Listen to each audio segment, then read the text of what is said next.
કોંગ્રેસમાંથી ભાજપમાં જવાની જાણે કે હોડ લાગી હોય તેમ લાગી રહ્યું છે। અમરેલીના બાવકુ ઉઘાડ અને NSUIના કાર્યકરો બાદ હવે શુક્રવારે કોંગ્રેસના 67 જેટલા અગ્રણી નેતાઓ, સરપંચો અને કાર્યકરો જોડાયા હતા। અમદાવાદ ભાજપ કાર્યાલય ખાતે તેમને વિધિવત રીતે ખેસ પહેરાવીને આવકારવામાં આવ્યા હતા। પાટણ જિલ્લાના 23 જેટલા કોંગ્રેસના હોદ્દેદારો, પૂર્વ હોદ્દેદારો થઈને સમાજ જીવનના આગેવાનો, 18 જેટલા સરપંચશ્રીઓ, 7 NSUIના પ્રદેશ અને જિલ્લા કક્ષાના લીડર તેમજ માલધારી ડિપાર્ટમેન્ટ કોંગ્રેસના હોદ્દેદારો અને સમાજ જીવનના 20 જેટલા અલગ અલગ સમાજોના આગેવાનો કુલ મિલાવીને લીડર્સ કહી શકાય એવાની સંખ્યા 60 કરતા। ભાજપમાં વિલીનીકરણ થવાના સંકેતો થોડા દિવસ અગાઉ ગુજરાત પરિવર્તન પાર્ટીના અધ્યક્ષ ગોરધન ઝડફિયાએ પણ આપ્યા હતા।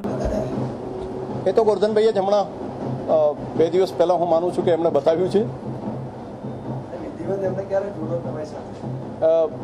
ગોરધનભાઈએ સંકેતો આપ્યા છે, હું માનું છું કે બીજું વિશેષ કંઈ મારે કંઈ કહેવા જેવું લાગતું નથી। એમણે પ્રેસની અંદર જ વાત કરી છે ને આપને જ્યારે પણ આવો કોઈ નિર્ણય કરવાનો। શુક્રવારે ભાજપમાં જોડાયેલા નેતાઓમાં કાનજી દેસાઈ પાટણ જિલ્લાના ધારાસભ્ય રહી ચૂક્યા છે અને ભૂતકાળમાં સારા મતોથી વિજયી પણ બન્યા છે।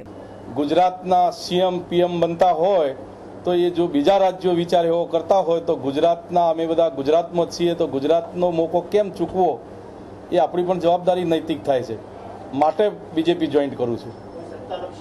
કોઈ સત્તાની લાલચ નથી। પાર્ટી જે આપશે એ કામ કરીશ। હું પાર્ટીનો રખેવાળ થઈ અને પાર્ટીનું કામ કરવા માટે આવું છું।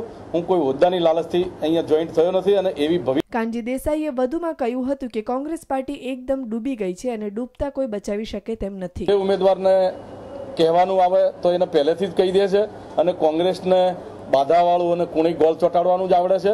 માટે વાત કહો છો કોંગ્રેસના લોકો બધા ભાજપમાં જોડાય છે। ભાજપ કેડર પાર્ટી જાણીને જોડાય છે। ભાજપમાં જોડાયેલા લોકોને હાલ કોઈ હોદ્દાઓ આપવામાં આવ્યા નથી। તેઓ ભાજપમાં ફક્ત કાર્યકરોની જેમ જ કામ કરવા માંગે છે તેવું તેમણે જણાવ્યું હતું। ભાજપમાં જોડાયેલા આ તમામ લોકોમાં ખૂબ જ આનંદ જોવા મળ્યો હતો। કાર્યાલયની બહાર તેઓએ ફટાકડા ફોડીને પોતાનો આનંદ વ્યક્ત કર્યો હતો।